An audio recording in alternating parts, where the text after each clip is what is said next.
Hi, it's Maria from the Tarot Shop here, and we're going to take a look today, or an unboxing of the Heart's Path Tarot. Now, this is a Liz Dean deck. You may have heard the name Liz Dean, and that's because she is a prolific author and has produced a number of decks. Now, this is brand new in, I'm trying to think what month it is. We're in June. Yeah, so June 2026. It's just come out in the UK, and it is Hay House have actually produced it. So I'll show you through the deck so you can have a look at it. It's a gorgeous little magnetic box. Inside it, it says, "May your heart be a door, a silver fox, a midnight roam, a will-o'-the-wisp, a whisper at dawn's opening. May your heart's wisdom call out to you, loud as 100 crows. May you be guided to know your heart's desire and forever follow." So, essentially, when I read through, I just took a little brief look through the Heart's Path. So you get this guidebook. I mean, it's a really comprehensive one. You can see it's quite a... Then an awful lot of it is instructional, and then by this point here you get into the cards. So this is an awful lot of information from Liz Dean around how to read, and particularly how to read this deck. Well, you can do it to any deck actually, but essentially she goes into a lot of her knowledge around how to read the cards, the elements, how to choose them, to do some reading. So there's a lot in here at the beginning of the deck, and a little bit around history. You know, I like to talk about history first because I think it's important to know where things come from. Now, you've actually got, how would I describe the essence of this deck? It's called the Heart's Path Tarot because, you know the saying, follow your heart, your intuition. So that will always guide you. And you know when you're working from the chakra, so it's your heart chakra that will hold the truth. And very often our brain gets in the way, the wonderful swords suit. So the whole premise around this deck, in my opinion, is to follow your heart, that heart-centered energy, to intuitively and gut-feelingly read the cards, but still not veering too far from the Rider-Waite, so you can see that you've still got the Rider-Waite symbology in there. And actually, it's enough for you. A picture tells 1,000 words. You know how I do the readings anyway, where I say, well, look at the card and, excuse me, sorry, I moved the camera. There we are. So that's the book. That's the deck. I think I seem to be wobbling a bit here. There we go. And these are the cards. Now, the card quality is, it's a typical Hay House, actually, not as thick as their Oracle cards. It's good, solid quality. The backs are the forest. So what she says is, you know how when you enter a forest for a healing journey, so you'll walk through the trees and you'll see all of these beautiful things like streams, and it's the whole thing is a calming process. So that's essentially, as I said. Right, so let's have a look at the cards. So you can see we've still got the symbol. So the Fool is carrying the rose for innocence. He's got a red hat, in a red feather in his head still. The sun is still dawning. Look, he's about to take a leap of faith, and he does it with complete trust and faith that everything's going to be okay. The dog is here trying to stop him from taking this leap of faith. So you've got the colouring as well. So you've got the mountains. So as I say, still very much based on the Rider-Waite. So you should be able to read these if you are a Rider-Waite reader. Okay, then you've got the Magician, who's calling the energy from above to bring it down below. And we've got all of the usual symbols in here. But it's in a forest, you see. So the scene is the forest. So we've still got the High Priestess sitting between the two worlds of the seen and the unseen. And you've got the pillars there. She's got a triple moon on her headdress. She's in the water. And then you just have a moment and you think to yourself, okay, what do these cards... I'm a bit worried. There we are. That's okay. I didn't want to move the camera again. So you've got the Empress. Now she's rooted. As we know, this is the Mother card. So it's Gaia. She's going to create something. She's got a corn dolly. She's wearing her crown. The water is here. So all of it's still there. And we've got the strong Emperor who's going to lead us. Going to take control, authority. And the High Priest. Look at all the symbols of, you know, all of the knowledge and the connection and the path towards. So you've got here a bridge that leads towards enlightenment, you see. So when you really do look at these cards, I think you could use them for reflective as obviously as well as. And then we've got the Heart's Path. So Liz has called the Lovers the Heart's Path because it's about passion and it's about making choices, and it's, you know, the actual energy of the card is still very much there. You follow your heart. The Chariot, oh my goodness me, he's off in a hurry, isn't he?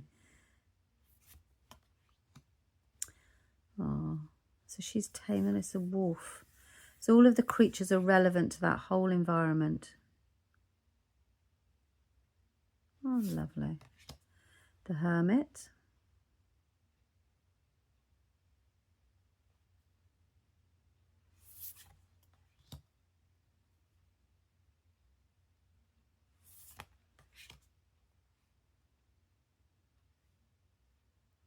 Now, if I'm going too quickly, then you can, of course, slow me down, or you can speed me up. We've got runes here, haven't we, as well? So this is obviously the card of seeing things from a different point of view. It's perspective. You're suspended. You're going through a period of time of suspension where not a lot is happening because, you know, you need to see it from a different point of view, upside down, or the time is not right. So that's that. So you've got the Death card. So this is about resurrection and rebirth. The sun is still dawning. And it's a much, you know, she's looking death in the face, which I think is admirable, actually, because you're looking at the change head on, you know.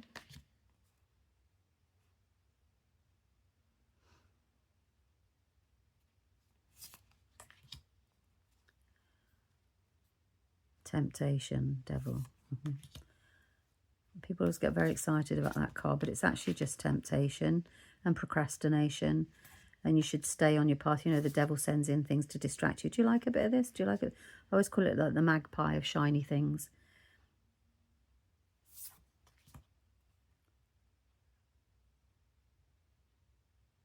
My favourite card. Actually, the moon is pretty good as well.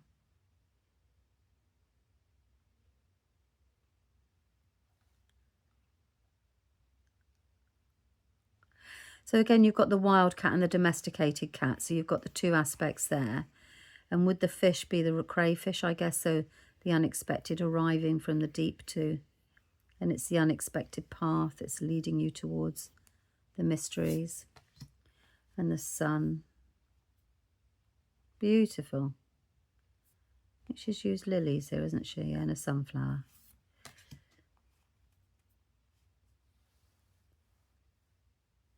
So the illustrations are by Kat Fedora. We should say that. This is Liz's deck, and she writes the descriptions that she wants to be on the card, and then Kat will illustrate them. So we've got Judge. So we've got, look at this youth, and then the wise lady, and it's reminding you, you know, that that person is still there. It's wonderful. Okay. So we've got the cup suit. Look at all these details.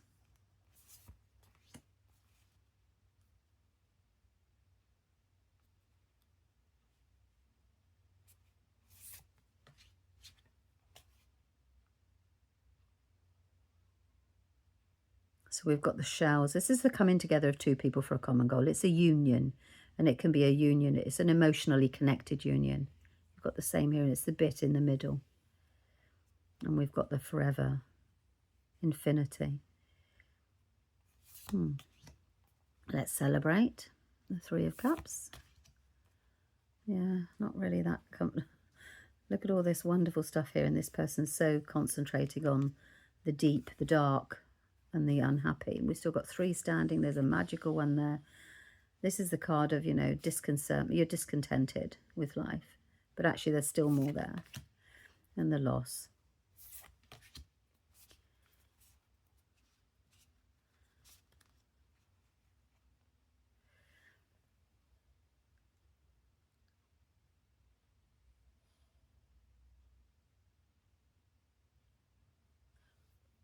I'm just studying the cards, sorry, for my own point of view there. So this is nostalgia, you see. So The path home. I mustn't influence you actually, because you could come up with your own. Oh, this is a Selkie, isn't it? Look, she's coming out of the seal skin.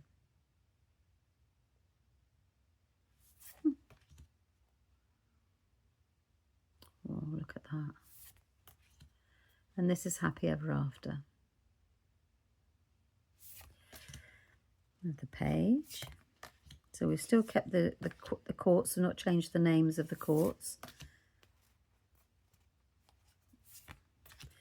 And the wands. So now we have the fire energy and the action and the jobs and getting things done. This is what we do. We need to make a decision.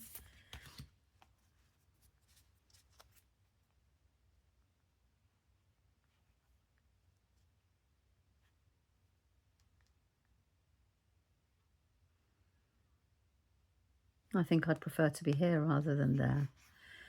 Maybe just seeing things through a different door. It's a portal, isn't it? The Three of Wands.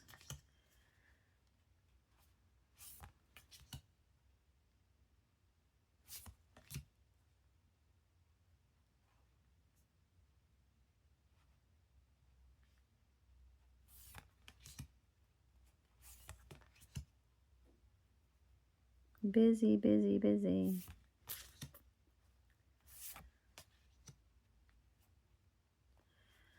Yeah, I would say this is the one where you can't see the wood for the trees. You've just taken on too much. And if you want to know what the cards mean from a Rider-Waite perspective, then there's a video. I'll put a link actually, so you can see me describe them, and then you can have a look at this.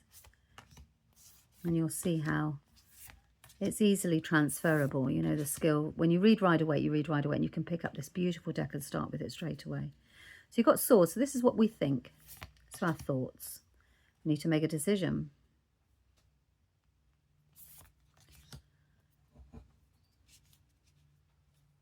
This is not going to end well, is it? So this is heartbreak. It's grief, upset.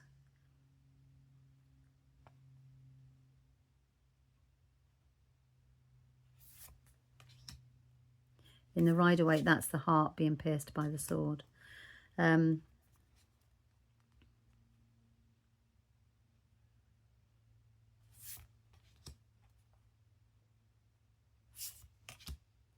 So the cards will do the talking. This is perfect because the magpie's stealing something. And you know I always say with this, look out, there's a thief about. Stealing it. And they're all actually, listen, you take your eyes, but concentrate. You're not watching. You're not paying attention. And again, you see, she's almost pushing that tree, holding on to it, when actually the whole thing is trying to move her away.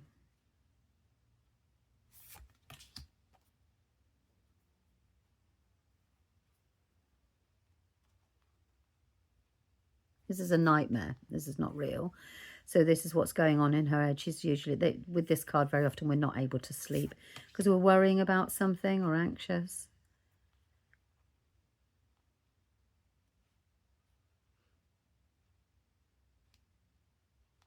It's nice to see the Ten of Swords standing. So let whatever may be laying, they can pick over the bones, but you're on to a better time. It's you've gone as far as you can. Now it's time to move on. Things have got as bad as they can. It's time to move forward. So, and it's the ending of those. So the ending of the mental worry and anxiety.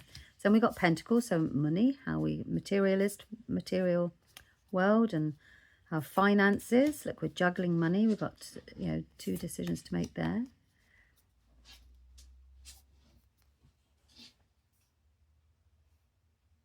I like this because she's actually, you know, clapping him on and saying, look, this looks like we've built something here that we can show to the world. We can make money. And he's sitting on his finances. Yeah.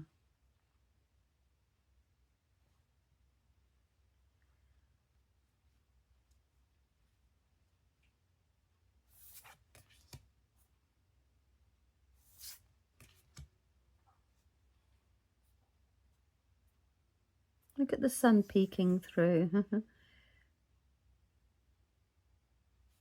Just a little bit further.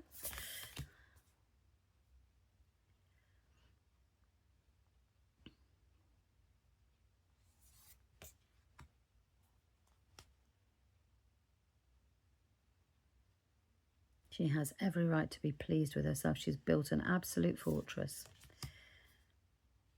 And this, again, is good because it is old, established money that is being given, handed down through one way or another. So that's either a bank or something as it's an old institution or it's an inheritance. But it's money that's been around a long time. So it's very clever that she's done that through the age. So you've got the Knight, the Queen, and the King. So there you have it. That is the Heart's Path Tarot, stunning, by Liz Dean. Okay, thanks very much for your time. Bye-bye.